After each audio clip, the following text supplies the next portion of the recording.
Hello student, आज हम देखेंगे क्या रूट थ्री इरेशनल है।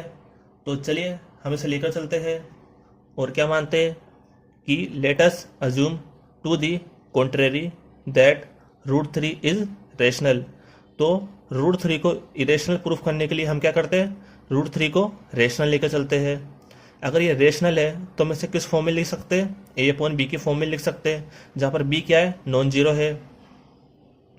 Suppose A and B have a common factor other than one.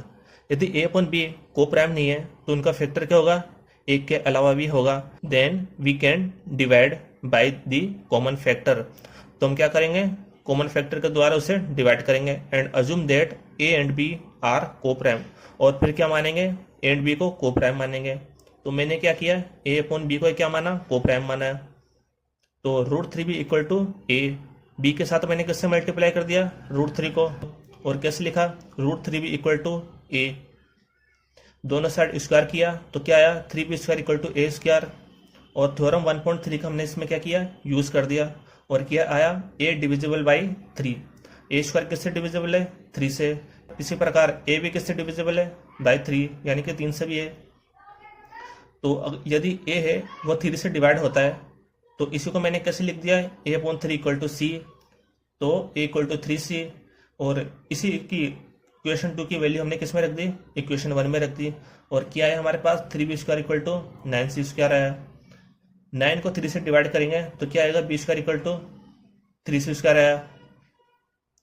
इसी तरीके से यहाँ पर भी क्या किया, थ्योरम 1.3 का यूज किया। और हमारे पास क्या आ जाएगा, हमारे पास क्या आ जाएगा, B square divisible by three. B square किससे डिविजिबल है, थ्री से। इसी प्रकार बी किससे डिविजिबल है, थ्री से। So factor of A and B at least three. तो ए एंड बी के कम से कम कितने फैक्टर आए, एक, थ्री तो आया ही है। जबकि हमने क्या माने, ए अपॉन बी के कितने को प्राइम है, क्योंकि ए अपॉन बी क्या है, को प्राइम है। तो को प्राइम है तो इसका फैक्टर कितना होगा, एक होगा। तो वो भी क्या होगा, वन होगा।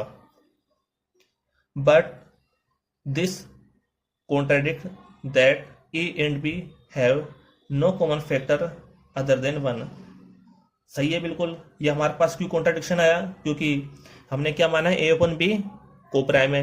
लेकिन यहाँ पर ऐसे क्यों लिखा है, क्या आया, क्योंकि ए एंड बी के कॉमन फैक्टर वन के अलावा क्या आया, थ्री भी आया। तो इसलिए हमारा अजम्पशन क्या है, गलत है। सो हम क्या लिख सकते हैं, सो वी कंक्लूड, हमने क्या कंक्लूड किया, so we conclude that root three is irrational. तो रूट थ्री क्या हो जाएगा, इरेशनल हो जाएगा। Thank you.